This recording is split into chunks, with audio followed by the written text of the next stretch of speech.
हरिओम, ओम आनंदमय, ओम शांतिमय, ओम ज्ञानमय। आप सभी दर्शकों का हमारे चैनल पर स्वागत है। आज हम लोग बीएड थर्ड सेमेस्टर के अंतर्गत परिवार में लिंग द्वारा सामाजिक संरचना किस प्रकार से होती है उसका अध्ययन करेंगे। पहले इसका अर्थ समझते हैं। इसके पिछले वीडियो में आपको परिवार बताया गया है।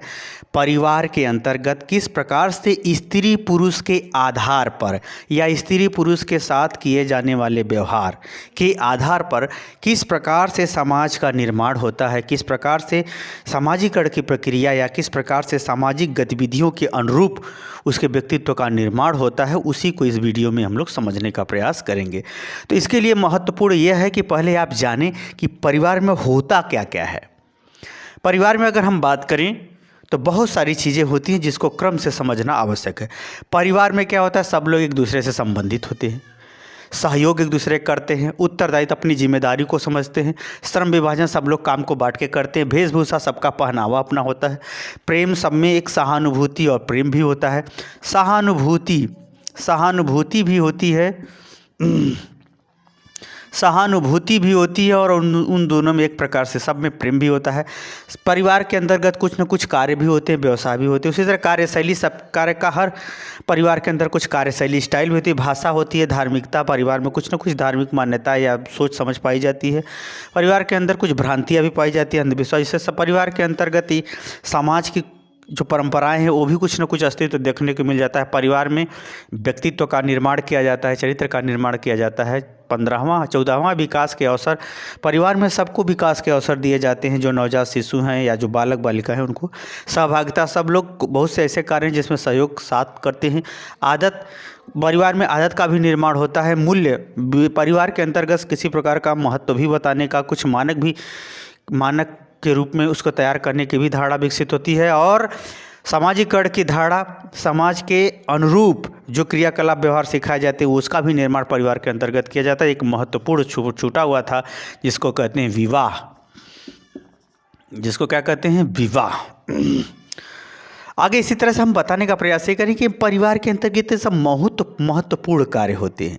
अभी बच्चों का लालन पालन इसमें नहीं हमने शामिल किया है, इसको भी शामिल कर देते हैं। 20वां है लालन पालन, बच्चों का पालन पोषण। अब यहाँ से आप समझने का प्रयास करेंगे कि परिवार के अंतर्गत किस प्रकार से स्त्री पुरुष को, लड़कियों को लड़कियों के अनुसार, पुरुष को पुरुष के अनुसार व्यवहार सिखाते हुए सामाजिक संरचना या सामाजिक गतिविधियों के अनुसार उसे तैयार कर दिया जाता है। कैसे, अब देखते हैं। जैसे संबंध है, जैसे पति पत्नी में संबंध, माता पिता में संबंध, दादा दादी का संबंध, दादा बच्चों का संबंध, दादा का पुत्रों से संबंध, उनका बहुओं और उनके बच्चों से संबंध।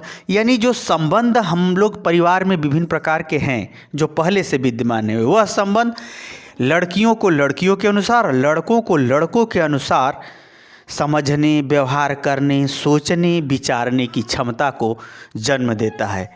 परिवार संबंध के आधार पर, जिसके आधार पर लड़कियों का अपना अलग मूल्य महत्व स्त्रियों के प्रति बनता जाता है, लड़कों का पुरुषों के प्रति महत्व बनता जाता है, और औरतों के प्रति महत्व बनता जाता है, लड़कियों का भी पुरुषों के प्रति महत्व बनता जाता है, सोच समझ बनती जाती है। तो इस प्रकार से ये दोनों व्यवहार अलग अलग सीखते हुए एक साथ सहयोग होकर के सामाजिक संरचना या सामाजिक व्यवहार में भी वे अपना योगदान अपने अपने लिंग के अनुसार, अपने अपने रूप रंग के अनुसार अपना व्यवहार करते रहते। उसी तरह से सहयोग भी होता है परिवार में। स्त्री भी पुरुषों का सहयोग करती है तो पुरुष भी स्त्री का सहयोग करता है, क्योंकि अगर स्त्रियां घर में भोजन बनाती हैं तो पुरुष पैसा कमा के लाता है। कहने का मतलब हर आदमी का परिवार में सहयोग है। सहयोग न होता तो संगठित नहीं होते, सहयोग न होता हो तो संगठित नहीं होते। अगर होते भी तो बहुत अच्छी बात है। तो जो सहयोग होता है तो स्त्रियों के सहयोग का स्वरूप दूसरा होता है, पुरुषों के सहयोग का स्वरूप दूसरा होता है। जैसे पुरुष ज़्यादातर बाहरी काम करने के माध्यम से आर्थिक अर्जन ज़्यादा करता है, तो महिलाएं सेवा शुश्रूषा के माध्यम से सहयोग करती हैं, सबका सेवा करती हैं, देख रेख करती हैं, प्रेम करती हैं, व्यवहार करती हैं, तो इसके माध्यम से सहयोग करती हैं। तो लड़कियां स्त्रियों के अनुसार सहयोग सीखती हैं, पुरुष और लड़के पुरुषों के अनुसार सहयोग सीखते हैं और उस सहयोग वाले कार्यों पर ध्यान देते हैं। उसी तरह से उत्तरदायित्व, महिलाओं का अलग उत्तरदायित्व, लड़कों का अलग उत्तरदायित्व। मतलब उनको क्या भूमिका, क्या जिम्मेदारी उठानी है। अगर वो बाल्यावस्था में तो पढ़ाई की जिम्मेदारी उठानी है, अगर बरसायाने हो गए तो शादीशुदा की ज़िंदगी की जिम्मेदारी उठानी। तो यानी उत्तरदायित्व की भावना लड़कियों में अलग भरी जाती है, लड़कों में अलग भरी जाती है। और यही कारण है कि दोनों में अलग भरते हुए भी एक दूसरे से सहयोग का तारतम्यता बनी रहता है, जिसके आधार पर वे सामाजिक संरचना में विवाह के माध्यम से, कार्य के माध्यम से एक दूसरे के सहयोग करते हैं, उनका सामाजिकरण होता चला जाता है। उसी तरह से श्रम विभाजन परिवार के अंतर्गत कार्य बांट करके होते हैं।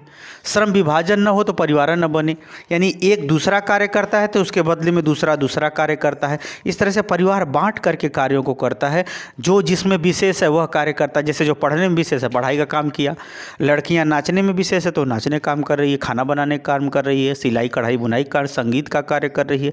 अगर वह श्रृंगार की कला में प्रवीण है तो श्रृंगार संबंधी कार्यों के आधार पर काम। यानी कहने का मतलब ये है, इसमें स्त्री पुरुषों के आधार पर यह श्रम विभाजन होता है, कार्य बांटे जाते हैं, जिसके आधार पर एक दूसरे की आवश्यकता और एक दूसरे की एकता बनी रहती है। अगर महिला घर में भोजन न बनाए तो शादी के बाद भी समस्या उत्पन्न हो जाएगी। कहने का हमारा ये तात्पर्य है कि एक दूसरे को काम को बांट के करते हैं, जिसके कारण से वह सहयोग, सहानुभूति और प्रेम से जुड़े रहते हैं। तो इस प्रकार से लड़कियों का श्रम विभाजन अलग का नेचर अलग होता है, कार्य सरल सुगम वाला होता है, पुरुष का कठिन होता है, सामाजिक होता है, इनका घरेलू होता है। इस तरह से वो श्रम बटा हुआ होने के कारण से जो है उनके अंदर एक प्रकार से अपनी जाति यानी स्त्रियों के प्रति स्वभाव बनता चला जाता है, लड़कों का लड़कों के प्रति स्वभाव बनता चला जाता है। उसी तरह से वेशभूषा, लड़कियों का वेशभूषा अलग, लड़कों का वेशभूषा अलग। ये प्राकृतिक संरचना भी है और सुंदरता इत्यादि का कारण भी है। स्त्रियों का ज़्यादातर वेशभूषा सुंदरता से ज़्यादा संबंधित होता है, और पुरुष का वेशभूषा ज़्यादातर जो है उसके नेचर के आधार पर होता है, उसको जैसे पसंद हो। या ये कहें कि पुरुषों का अलग रंग ढंग वेशभूषा होता है, महिलाओं का अलग रंग ढंग वेशभूषा होता है, क्योंकि ये सब परिवार में ही वो देख करके सीखता है, परिवार के ही माध्यम से सीखता है कि हमको ये पसंद है, हम ये पहनेंगे, हम ये पहनेंगे। तो वेशभूषा लड़कियों का लड़कियों के अनुसार होता चला जाता है, शारीरिक संरचना के आधार पर भी, उनके स्वभाव पर भी, क्योंकि प्रकृति ही भेदभाव, स्त्री पुरुष के अंदर सोच अलग अलग, स्वभाव अलग अलग, इच्छा अलग अलग, दृष्टिकोण अलग अलग जो उत्पन्न की हो प्रकृति से ही प्राप्त है, ईश्वर से ही प्राप्त है। इसलिए उनके अंदर वेशभूषा का भी अंतर देखा जाता है। फिर भी एक दूसरे के सहयोग, एक दूसरे की सहानुभूति, एक दूसरे के सहयोग की ज़रूरत दोनों को पड़ती है, जिसके कारण से वह परिवार में वह जो है अपना रंग रूप इत्यादि प्रस्तुत करते हुए समाज में भी अपना योगदान देता है। उसी तरह से परिवार में प्रेम और सहानुभूति, सब लोग एक दूसरे के प्रति सद्भावना रखते हैं, सहानुभूति रखते हैं, प्रेम रखते हैं। यानी स्त्रियों का प्रेम करने का अलग ढंग जो होता है उससे बालिकाएं सीखती हैं, पुरुषों का प्रेम करने का ढंग अलग होता है, पुरुष लड़के सीखते हैं। इस प्रकार से प्रेम और सहानुभूति रिश्तों के अनुसार, स्थान के अनुसार, व्यक्ति के अनुसार, व्यवहार के अनुसार, ये सब भी परिवार के माध्यम से ही सीखता है, जिसको लेकर के वह एक दिन समाज में जाता है। समाज के अंतर्गत व्यापक मात्रा में, अधिक मात्रा में वही व्यवहार प्रदर्शित करने में सफल होता है। उसी तरह से व्यवसाय, अगर घर का व्यवसाय है, घरेलू व्यवसाय है, तो निश्चित रूप से अगर व्यवसाय महिलाओं से संबंधित है तो महिलाएं ज़्यादातर उसको संभालेंगी, उसके अनुसार व्यवहार करेंगी। पुरुष से संबंधित है तो पुरुष, अगर दोनों संबंधित है, दोनों के सगी बात आती है तो दोनों सहयोग करेंगे उसमें।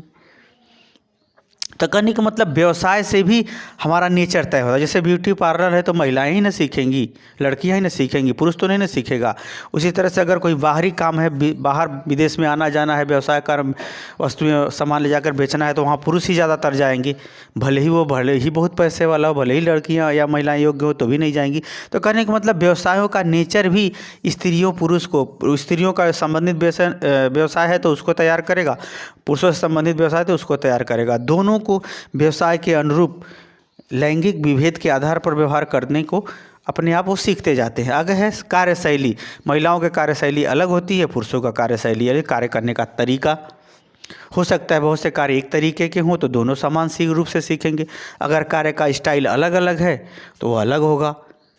तो कहने का मतलब ये है कि कार्यशैली भी, कि जैसे महिलाओं के कार्य करने का ढंग महिलाओं द्वारा सीखा जाता है, पुरुषों का कार्य ढंग पुरुषों के आधार पर सीखा जाता है। इसीलिए बार बार में लोग ताना देते रहते हैं, अरे तुम पुरुष होकर के स्त्रियों जैसी बातें कर रहे हो, या स्त्री होकर के पुरुषों जैसी बातें कर रही। तो ऐसी जो कार्यशैली है देखने को मिलता है। उसी तरह से बोली में भी, बोली भाषा में भी स्त्रियों की बोली मीठी पतली होती है, पुरुषों का थोड़ा भारी होता है। इस तरह से भाषा शैली के भी आधार पर स्त्रियों, जैसे स्त्रियां ज़्यादा अपशब्द का प्रयोग नहीं करती, पुरुष ज़्यादा अपशब्द का प्रयोग करता है, गलत शब्दों का प्रयोग करता है। तो भाषा संबंधी भी विभेद देखने को मिलता है, जो स्त्रियों का स्त्रियों के आधार पर, पुरुषों का पुरुषों के आधार पर कुछ न कुछ भेदभाव पाए जाते हैं। इस प्रकार से इन सब का अलग अलग नेचर परिवार के कार्य प्रणाली, कार्य के गतिविधियों के आधार पर ही देखने को मिलता है, जो आगे चल कर के एक दूसरे को सहयोग और सहानुभूति से जोड़ता है, जिसमें संबंध, विवाह इत्यादि महत्वपूर्ण भूमिका अदा करते हैं। उसी तरह से धार्मिकता देखा जाए तो महिलाएं ज़्यादा धार्मिक होती हैं, पुरुष कम धार्मिक होता है, क्योंकि महिलाओं के संग जोखिम, भय और दुख ये अलग होता है, पुरुषों के संग जोखिम, भय, दुख अलग होता है। महिलाओं के संग थोड़ा ये अधिक होता है, इसलिए महिलाएं ज़्यादा धार्मिक होती हैं, पुरुष थोड़ा कम होता है। लेकिन होते कभी कभी बहुत अच्छे परिवार होते हैं तो दोनों मिलते हैं। जितने अच्छे परिवार मिलेंगे, बहुत सारी ऐसी चीज़ें जिसमें समानता के व्यवहार के कारण से वह स्वर्ग हो जाता है, परंतु बहुत से ऐसे परिवार मिलेंगे जिसमें ये धार्मिकता के आधार पर भेदभाव मिलता है, वैसे सामान्यतः महिलाएं ज़्यादा धार्मिक होती हैं। तो ये जो है माता पिता से, व्यवहार से, वह अपनी जीवन शैली, बनावट इत्यादि के आधार पर वह देखती हैं, समझती हैं, भुगतती हैं, दुख झेलती हैं। इसके आधार पर वह इनके अंदर प्रवृत्ति ज़्यादा पाई जाती है। अंधविश्वास, महिलाओं में अंधविश्वास ज़्यादा पाए जाते हैं, पुरुषों में थोड़ा कम पाए जाते हैं। महिलाएं संकालू स्वभाव की ज़्यादा होती हैं, ज़्यादा बोलती हैं, और पुरुष जो है थोड़ा कम संकालू स्वभाव का होता है। फिर भी कोई भी संकालू स्वभाव है तो वह अपने पुरुष के आधार पर सोचेगा, स्त्री के आधार पर सोचेगी, जिसके आधार पर लैंगिक विभेद देखने को मिलता है, परंतु एक दूसरे के सहयोग के रूप में विवाह के कारण से आ जाते हैं, जिसके कारण से उनका सामाजिकरण साथ साथ समान रूप से या कम बेसी थोड़ा होने लगता है। अगले परंपरा, जो परंपराएं हैं जो समाज में हमेशा लगातार समाज कई पीढ़ी से उस तरह से करता आ रहा है, उन परंपराओं को भी स्त्री पुरुष अलग अलग ढंग से सीखते हैं। कभी कभी उन परंपराओं में स्त्रियों की महत्वपूर्ण भूमिका होती है, पुरुषों की कम। कभी बहुत सी ऐसी परंपरा है जिसमें पुरुषों की ज़्यादा भूमिका होती है, महिलाओं की कम होती है। जैसे अगर हम बात करें तो दीपावली, जैसे दीपावली मनाने का जो त्यौहार है सदैव युगों युगों से चला आ रहा है। इसमें सबसे ज़्यादा महत्वपूर्ण भूमिका घरेलू स्तर पर महिलाएं, व्यापारिक और व्यावसायिक स्तर पर पुरुष इत्यादि सभी भूमिका, यानी अपना कार्य, उसमें की जिम्मेदारियां इत्यादि निभाते रहते हैं। यानी परंपरा के रूप में त्यौहार भी है। इसी तरह से त्यौहार के आधार पर भी स्त्रियाँ, जैसे बहुत सारे ऐसे त्यौहार हैं जो स्त्रियाँ, अगर हम बात करें स्त्रियों से स्त्रियाँ ज़्यादा जिम्मेदारी, ज़्यादा व्रत पूजा पाठ इत्यादि करती हैं, तो त्यौहार के आधार पर भी स्त्रियों का अपना अलग व्यवहार, पुरुषों का अपना अलग व्यवहार होता है या अलग उसका ढंग होता है, जिसके आधार पर दोनों अलग अलग सीखते हैं और स्त्रियों का स्त्रियों के अनुसार नेचर बनता चला जाता है और पुरुषों का पुरुषों के आधार पर नेचर बनता चला जाता है। उसी तरह से चरित्र निर्माण की बात करें तो कौन सोच समझ, यानी चरित्र, उसका व्यवहार, पवित्रता इत्यादि की जो सोच समझ होती है, महिलाओं का महिलाओं के प्रति बनता है परिवार में और पुरुषों का पुरुषों के प्रति बनता है। तो चरित्र एक महत्वपूर्ण है, यानी उसका व्यवहार का स्वरूप कैसा हो, तो जिस लड़की का जितना ही महिलाओं के अनुरूप व्यवहार होगा, समाज उतना ही उसको अच्छा मानता है।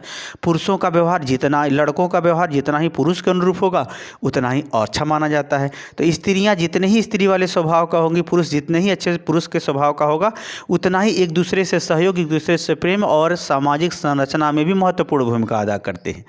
तो इस तरह से वो देखा। अगला है विकास के अवसर। अगर परिवार में विकास के अवसर लड़कियों को अगर समान रूप से मिले, लड़कों को भी समान रूप से मिले, तो बहुत ज़्यादा विकास होता है। यानी जिसका जैसा व्यक्तित्व हो, जैसा नेचर हो, जैसी विशेषता, उस आधार पर अगर उसके विकास का, पढ़ाई का अवसर, कार्य का अवसर, प्रशिक्षण का अवसर मिले, तो उसके वह जो है उस अवसर का लाभ उठाते हुए अपने नेचर का भी उसी ढंग से अपना निर्माण कर लेता है। ये विकास के अवसर में अगर स्त्रियों को सिर्फ स्त्रियों से संबंधित कार्यों का विकास का अवसर मिला तो वह उनका स्वभाव उसी आधार पर बनता चला जाएगा। पुरुष को अगर वह अवसर मिला, पुरुष के कार्यों से संबंधित मिला, तो उसके विकास, उसके व्यक्तित्व का निर्माण पुरुष के आधार पर होता जाएगा। लेकिन होगा जरूर। आगे सहभागिता, ये आप जानते हैं कि स्त्री भी अपने आप में पूरा नहीं, पुरुष भी अपने आप में पूरा नहीं। इसी तरह से बहुत सारे ऐसे कार्य हैं, लगभग सभी कार्य ऐसे हैं कि जो दोनों कर सकते हैं और दोनों के सहयोग की ज़रूरत भी होती है। तो सहभागिता, परिवार में एक दूसरे के कार्यों में लोग सहभागी होते हैं। ऐसा नहीं कि वो कार्य छोड़ दिया तो बस वही करेगा, दूसरा भी उसको कर सकता है। तो जो एक दूसरे से परस्पर सहयोग की बात होती है, उस सहयोग के कारण से संबंध निर्माण होते हैं, संबंध बनते हैं या एक दूसरे के प्रति विश्वास भाव बने रहते हैं। लेकिन इस विश्वास भाव में अगर स्त्री स्त्री के आधार पर सहयोग करती है, पुरुष पुरुष के ढंग से सहयोग करता है, तो ये सहभागिता अत्यंत महत्वपूर्ण और सामाजिक रचना में महत्वपूर्ण कार्य करती है। क्योंकि अगर स्त्रियों का स्वभाव स्त्रियों के अनुसार सहयोग करेगा, पुरुष पुरुष के सहयोग करेगा, तो वह परिवार या वह संस्कार या वह समाज बहुत अच्छा बनता है। आगे है आदत। परिवार में आदत का भी निर्माण होता है। बहुत सारी आदत है, जैसे धार्मिकता की आदत, पढ़ने की आदत, सम्मान देने की आदत, सेवा करने की आदत। अगर अच्छी आदतों का विकास होता है तो महिलाओं के अगर अच्छी आदतों का विकास होगा तो निश्चित रूप से परिवार और समाज स्वर्ग बना देंगी, क्योंकि सेवा के बिना कोई भी स्वर्ग हो ही नहीं सकता। सेवा सर्वोपरि होती है। माँ सेवा करके ही महानता को पाती है। उसी तरह से अगर हम बात करें तो अच्छे कर्मों का अगर आदत पड़ा है स्त्रियों के लिए तो वह और उसको उसी रूप में उसे महान बना देगा। पुरुषों का है तो वह पुरुष के रूप में महान बनाएगा या पुरुष के रूप में उसके व्यक्तित्व का आकार देगा, स्वरूप देगा।